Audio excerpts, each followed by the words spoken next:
Good morning all students.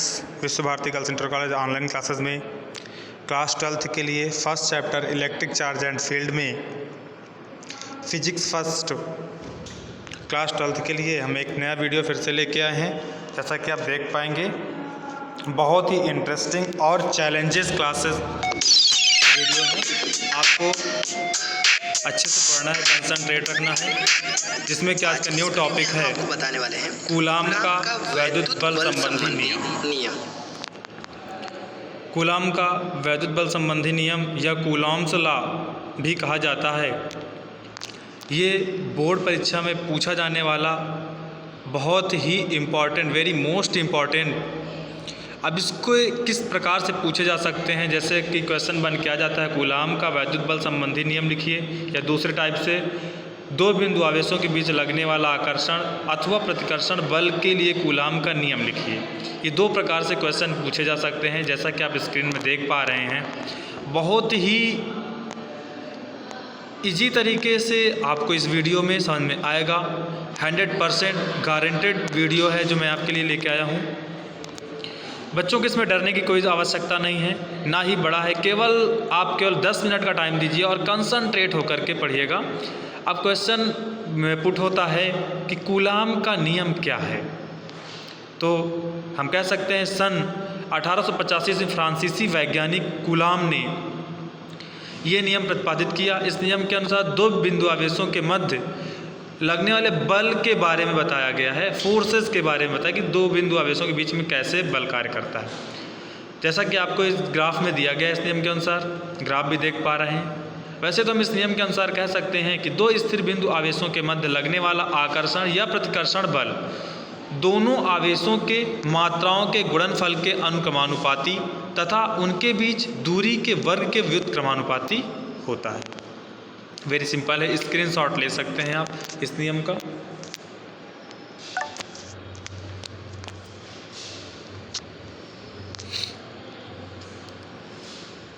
Fair copy में right कर सकते हैं।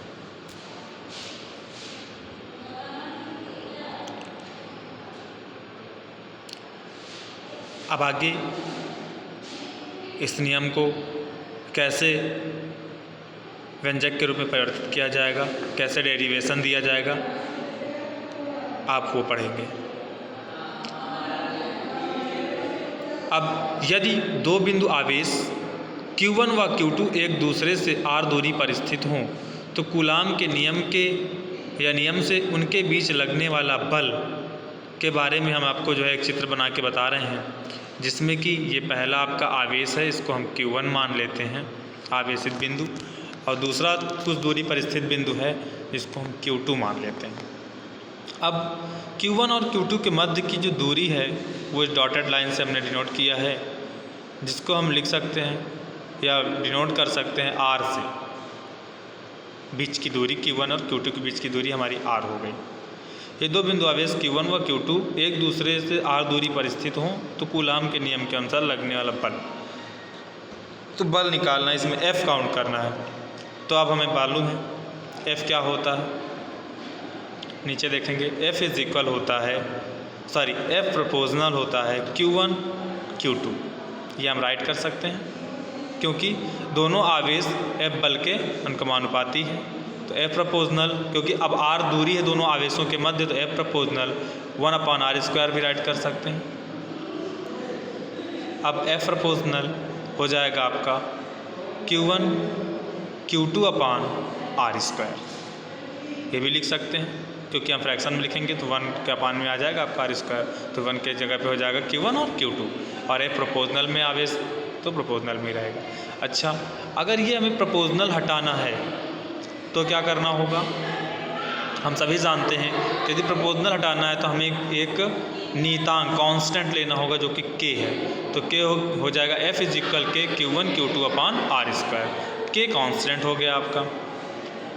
इसको हम लिख भी सकते हैं, यहाँ पे नीचे दे भी सकते हैं कि K क्या है, ताकि भूले ना।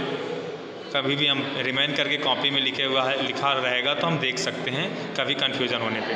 तो हम लिख सकते हैं जहाँ K अनुक्रमानुपाती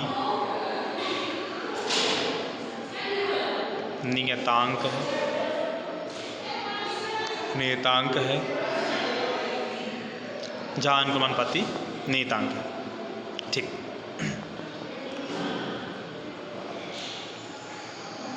अब इसके मान के बारे में बताएंगे कि के का मान क्या होता है। तो प्रयोगों द्वारा के का मान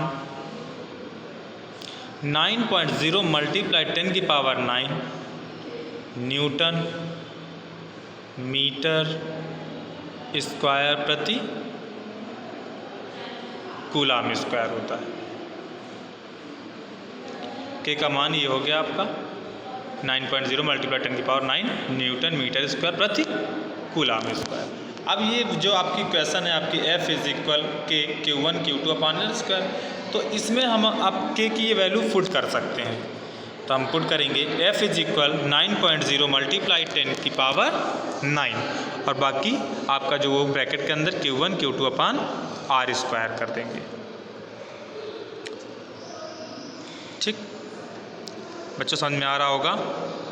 अगर नहीं समझ में आता है तो आप बीच में पूछ सकते हैं, कमेंट बॉक्स में अपना कमेंट दे सकते हैं। अब इसमें वायु तथा निर्वात में के का जो मान होता है वो होता है 1/4 पाई एप्सिलॉन नॉट। ये भी हम लिख सकते हैं क्योंकि ये के का जो वैल्यू होती है 1/4 पाई एप्सिलॉन नॉट वायु तथा निर्वात में होती है। तो इसका भी यहाँ पे हम यूज़ करेंगे, इसका भी यूज़ होगा। वो आपके डिजिट में आपकी वैल्यू हो गई, ये इसका फार्मूला हो गया। तो हम इसको लिख सकते हैं F is equal 1/4 pi epsilon not Q1 Q2 upon R square. ठीक, अब इसमें आप सोच रहे होंगे कि एप्सिलॉन नॉट क्या है। तो एप्सिलॉन नॉट को भी हम बताएंगे आपको नीचे लिख के, ताकि कुछ भी छूटने नहीं पाएगा, सभी चीज़ें बिल्कुल क्लियर होंगी आपकी। 100% कूलाम का नियम आपको अच्छे से आ जाएगा। तो एप्सिलॉन नॉट को वायु तथा निर्वात की विद्युतशीलता कहते हैं। इसका मान होता है बेटा 8.85, विद्युतशीलता का मान क्या होता है 8.85 मल्टीप्लाई 10 की पावर -12 कूलाम स्क्वायर पर न्यूटन मीटर स्क्वायर। तो ये हो गया आपका एप्सिलॉन नॉट का वायु तथा निर्वात में विद्युतशीलता। इसका मान 8.85 मल्टीप्लाई 10 की पावर -12 कूलाम स्क्वायर प्रति न्यूटन मीटर स्क्वायर होता है। तो ये आपका एप्सिलॉन नॉट की भी वैल्यू आपको पता चल गई। आप इसको एक बार रीड कर सकते हैं, अच्छे से समझ सकते हैं, और कोई प्रॉब्लम है तो कमेंट बॉक्स में दे सकते हैं। यदि आप लाइक और सब्सक्राइब करते रहेंगे तो मेरी सारी न्यू वीडियोस आप तक समय से पहुंचती रहेंगी। अब ये दोनों आवेशों के मध्य वायु अथवा निर्वात के स्थान पर कोई अन्य परावैद्युत माध्यम, जैसे तेल है, कांच है, आपका अभ्रक है, ये परावैद्युत माध्यम कहलाते हैं। ये सब हो तो F बराबर हो जाएगा आपका 1/4 पाई एप्सिलॉन नॉट के Q1 Q2 upon R square. अब ये यहाँ पे आपका नीचे देखेंगे जहाँ हमारा k है, अब ये k कांस्टेंट नहीं रहा। यहाँ पे जो k है, k एक क्या है विमाहीन नियतांक, विमाहीन नियतांक है।